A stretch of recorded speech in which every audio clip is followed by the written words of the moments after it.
I'm going to show you how you can wash your car even when you've got a hosepipe ban.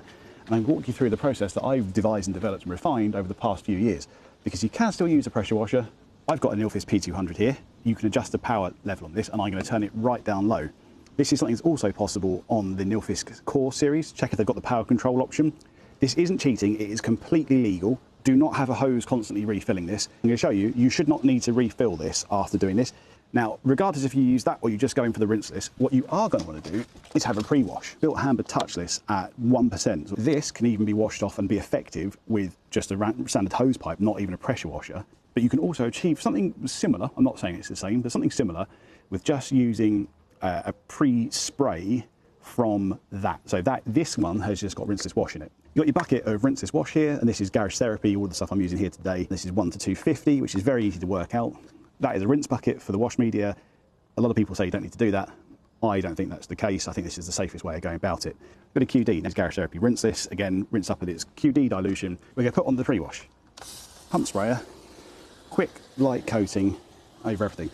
Now, I'm going to use the pressure washer as part of this, and I think if you can do it, it is the best and most effective way, but I'm going to show you both ways anyway.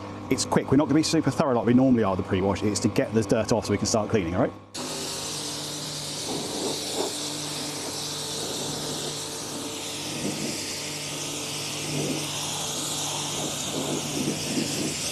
I'm just showing you how you could do it without using a pressure washer at all, because look, it is still moving stuff off the panel.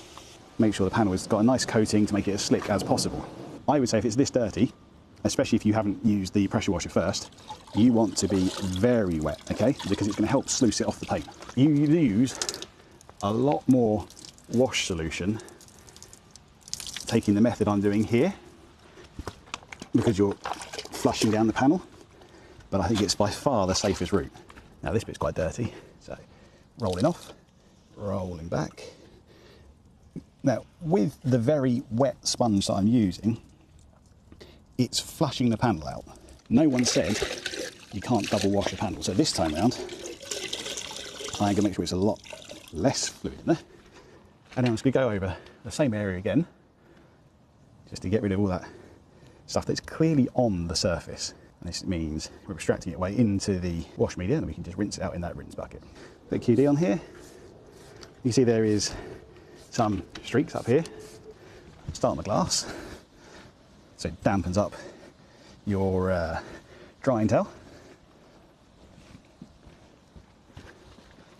Look at that, nice, streak-free, pretty scratch-free as well, considering these have never been polished, those pillars.